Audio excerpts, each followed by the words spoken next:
अरे भाई, मुझे नहीं लगता कि कराची के हालात अब ठीक हो सकते हैं। क्यों, क्या हुआ? अभी भी कुछ होना बाकी नहीं। आप इंतजार किस बात का करें? हाँ, आप मुझे बता देना ताकि मैं वो भी करवा दूं आपकी तसल्ली। मेरा मकसद आपको गुस्सा दिलाना नहीं है, मैं आपसे तफरीह नहीं कर रहा, मैं तो आपकी बात समझना चाह रहा हूँ। देखिए, अब वक्त आ गया कि ये नाइंसाफी बंद हो, हम कराची वालों को हमारा हक मिले। देखिए, उसके लिए जरूरी है कि हम कराची के मसाइल को समझें कि आखिर क्यों इस शहर का हाथ छोड़ दिया गया। वो शहर which was destined for greatness आज वो एक मिडिल चाइल्ड की जिंदगी क्यों गुजार रहा है। और इन सवालों के जवाबों के लिए हमें थोड़ा सा कॉन्टेक्स्ट समझना होगा, क्योंकि कई हुकूमतें आई लेकिन कोई भी कराची के हालात को बेहतर नहीं कर सका, बल्कि ये शहर इग्नोर होता गया। तो बताएं ना, ऐसा क्यों है और इसका हल क्या है? चलें आए इस पे बात करते हैं। अगर हम पिछले 20 सालों का जायजा लें तो ये बात बहुत वाज़ेह है कि कराची के हालात सिर्फ उस वक्त बेहतरी की तरफ गए थे जब वहाँ पे सिटी डिस्ट्रिक्ट गवर्नमेंट का निज़ाम था। उस वक्त कराची का इख्तियार और कराची की जिम्मेदारी उसी के इलेक्टेड लोगों के पास थी। और दुनिया के तमाम मेगा सिटीज जैसे कि न्यूयॉर्क, टोक्यो वगैरह, वहाँ पर भी यही होता है कि सिटी की जिम्मेदारी उसी की कॉरपोरेशंस के पास होती है। लेकिन ये निज़ाम यहाँ पर ज़्यादा चल नहीं पाया और 2012 में सिटी डिस्ट्रिक्ट गवर्नमेंट के निज़ाम को ख़त्म किया गया, जिसके नतीजे में सारा कंट्रोल, अथॉरिटी और पॉलिटिकल पावर प्रोविंशियल गवर्नमेंट के पास चली गई। और इंटरेस्टिंग बात तो ये है कि सिंध की पॉपुलेशन में सबसे बड़ा और सिग्निफिकेंट हिस्सा कराची का है, लेकिन सिंध में वही पॉलिटिकल पार्टी ताकत में आती है जिसको इंटीरियर सिंध से सपोर्ट हासिल हो, और वहां पर लोग आज तक अपने इलाके के लीडर की मर्जी के मुताबिक वोट करते हैं। इसका मतलब है कि सिंध की सपोर्ट का मतलब है इन लीडर्स की सपोर्ट, और यूं सिंध पे बड़ी आसानी से रूल किया जाता है। और तकरीबन तमाम न्यूज़ आउटलेट्स और कई माहिरीन इस तरह के आर्टिकल शेयर कर चुके हैं जिनके एनालिसिस के मुताबिक कराची की एक्चुअल पॉपुलेशन रिपोर्टेड नंबर से कई ज़्यादा है। अब इस अंडर रिपोर्टिंग की वजह तो आप समझ ही सकते हैं, क्योंकि कराची की पॉपुलेशन जितनी ज़्यादा होगी फेडरल और प्रोविंशियल असेंबली में उसके हिसाब से सीट्स और रिप्रेजेंटेशन बढ़ेगी, और ये कुछ लोगों के ज़ाती मुफाद के खिलाफ है।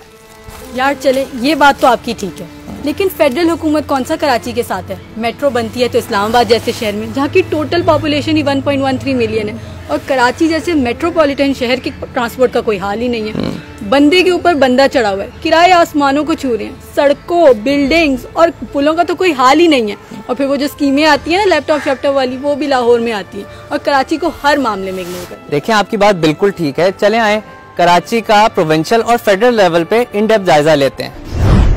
अब अगर कुछ नंबर्स पर नजर डाली जाए तो सिंध ने 1145 बिलियन रुपीस का बजट पास किया, जिसमें से 40% हुकूमती सैलरीज में लगता है और 25% गवर्नमेंट ऑफिस की रनिंग कॉस्ट है, यानी कि 65% तो सीधा सीधा हुकूमती अखराजात में लग जाता है, which is a very alarming number कि अगर इतनी ज्यादा रकम यहाँ पे खर्च हो रही है तो ग्रोथ और डेवलपमेंट की गुंजाइश कहाँ से निकलेगी। डेवलपमेंट एक्सपेंडिचर की बात की जाए तो कराची की एक्चुअल डेवलपमेंट पे 40 बिलियन रुपीस खर्च हुआ एक साल में, जो कि मुल्क के बजट का बहुत ही मामूली हिस्सा है। और मजे की बात तो ये है कि जो शहर पूरे मुल्क की इकोनॉमी को इंतहाई मजबूत कर सकता है, उस शहर के सूबे के बजट में से सिर्फ 3% कराची की एक्चुअल डेवलपमेंट पे लग रहा है। और यही वजह है कि कराची के मसाइल, यानी कि आदि आवाम के पास पानी नहीं है, टूटी हुई रोड, सब स्टैंडर्ड सुएज और ड्रेनेज सिस्टम, पोल्यूशन, गंदगी, worst law and order situation, poor urban planning और न जाने कितने मसाइल खत्म होने का नाम ही नहीं ले रहे। ये वही शहर है जो पूरे मुल्क के टैक्स रेवेन्यू में 55% कंट्रीब्यूट करता है। ये वही शहर है जो पूरे मुल्क के जीडीपी में 20% कंट्रीब्यूट करता है।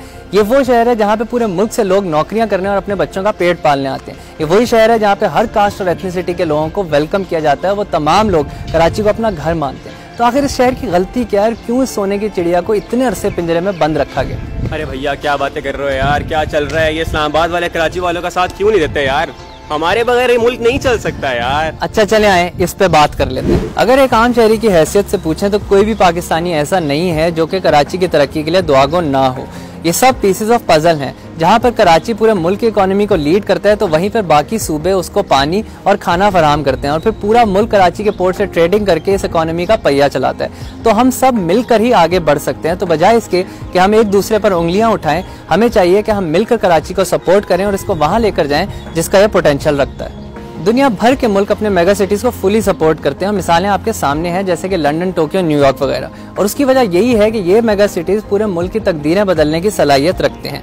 मिसाल के तौर पर न्यूयॉर्क का जीडीपी $1.7 ट्रिलियन, टोक्यो का $1.6 ट्रिलियन और बीजिंग का $465 बिलियन था 2018 की एक रिपोर्ट के मुताबिक।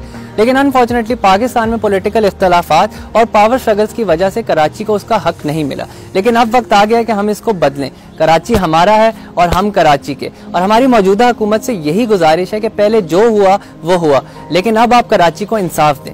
God bless Karachi and the federation of Pakistan.